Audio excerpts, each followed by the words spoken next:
સુરત શહેરમાં શુદ્ધ પનીર અને નકલી એટલે કે એનાલોગ પનીર વચ્ચેનો તફાવત ગ્રાહકો જાણી શકે તે માટે તંત્ર દ્વારા કડક કાર્યવાહી હાથ ધરવામાં આવી છે।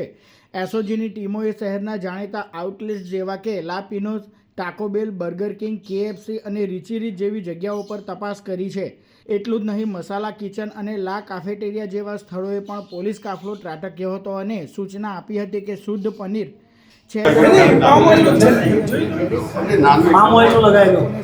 जानकारी अभी गुजरात गवर्नमेंट का एक सर्कुलर निकला है कि कौन सा पनीर आप यूज कर रहे हो। डीसीपी साहब है, एसओजी डीसीपी नंबर साहब कहाँ गए? तपास दरमियान एसओजीના અધિકારીઓએ હોટલ સંચાલકોને યોગ્ય સમજણ આપી છે અને કડક સૂચના આપી છે કે ગ્રાહકોના સ્વાસ્થ્ય સાથે ચેડા ચલાવી લેવામાં નહીં આવે। જો 10 એપ્રિલ સુધીમાં નોટિસ બોર્ડ લગાવવામાં નહીં આવે તો 10 લાખ રૂપિયા સુધીના તોતિંગ દંડની ચીમકી પણ ઉચ્ચારવામાં આવી છે।